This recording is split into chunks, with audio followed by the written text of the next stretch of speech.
हमारे साथ जुड़ रहे हैं बिलाल लोन कश्मीर से। बिलाल जी नमस्कार। जी सर। बताइए सर, क्या है सवाल, क्या आपका?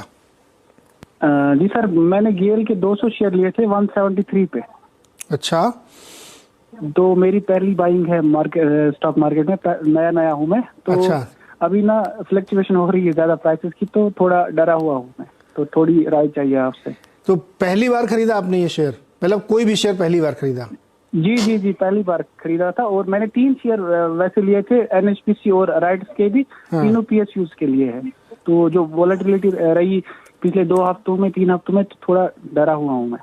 ओके, अभी आपका डर दूर करते हैं। ट्रेडिंग करते हैं या इन्वेस्टिंग के लिए लिया ये सब? सर इन्वेस्टिंग के लिए। ओके परफेक्ट, रुकिए फिर आप जरा। राजेश जी, बिलाल जी ने पहली बार शेयर्स खरीदे हैं और सरकारी कंपनियों पे भरोसा किया है। पहला स्टॉक है गेल, जो इन्होंने 173 पे लिया है 200 शेयर। अभी चल रहा है 179, प्रॉफिट में, लेकिन वोलेटिलिटी से थोड़ा डर लग रहा है। नए इन्वेस्टर्स हैं तो इसलिए थोड़ा डर लाजमी है। बताइए क्या करें बिलाल जी? नीरज जी, स्टॉक मार्केट में काम करना है तो डर के आगे जीत है, ये याद रखना। आप नए हो मैं मानता हूँ, लेकिन डर सबको लगता है, स्टॉक मार्केट है।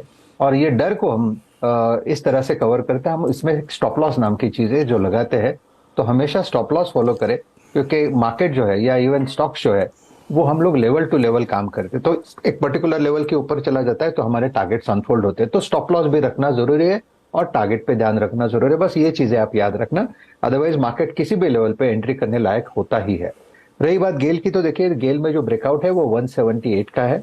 178 के ऊपर मुझे लगता है यहाँ पे जो टारगेट बनता है वो करीबन 195 टू 200 का बनेगा। 195 टू 200 ही इसका टारगेट है। So it's buy above 178, your stop loss should be at 170। 170 का स्टॉप लॉस रखे और 200 के टारगेट के लिए इसे चेस करें। बिलाल, एनएचपीसी किस भाव पे खरीदा था आपने? 88 पे सर। 88 पे एनएचपीसी। बताइए राजेश जी, एनएचपीसी में क्या रखें? 88 पे खरीदा, अभी 89 चल रहा है। देखिए एनएचपीसी में ऑलरेडी एक करेक्शन हो चुका है और करेक्शन के बाद यहाँ पे थोड़ा थोड़ा आप कह सकते हैं कि ये संभल रहा है। तो ये जो संभल रहा है, तो संभलने के बाद क्या होगा? मेरे हिसाब से 88 का यहाँ पे एक ब्रेकआउट है। 88 का सप्लायर था, ये अभी 88 का सप्लायर पूरा एब्सॉर्ब हो चुका है और ये अपने नए टारगेट्स को खोज रहा है। मेरे हिसाब से एनएचपीसी का जो टारगेट होगा वो रहेगा करीबन 100 के आसपास। 100-105 ये इसकी रेंज है। तो एनएचपीसी बाय का ही ट्रेड होगा। 88 के ऊपर हम इसे बाय की सलाह देंगे। स्टॉप लॉस होगा 84 का। ओके तो बिलाल जी, ट्रेडिंग स्ट्रेटजी आपको राजेश जी ने बताई कैसे रखनी है। अगर आप इन्वेस्टर हैं तो कंपनी आपकी दोनों बहुत स्ट्रांग है, क्योंकि पीएसयूज हैं, अभी हाल फिलहाल में बहुत चले थे, थोड़ा करेक्शन हुआ है। लेकिन जैसे ऑयल एंड गैस स्पेस में बहुत काम हो रहा है और सरकार चाहती भी कि गैस की इकोनॉमी बढ़े, तो फिर गेल जैसे प्लेयर्स उसमें सिग्निफिकेंट हो जाते हैं, क्योंकि गेल का काम ही है ट्रेडिंग करना।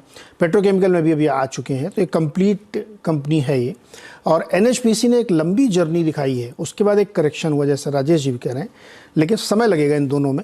लेकिन आपके इन्वेस्टमेंट में कोई प्रॉब्लम नहीं, कंपनीज बहुत अच्छी क्वालिटी की है, इसमें कोई दो राय नहीं, तो आप होल्ड कर सकते हैं इनको।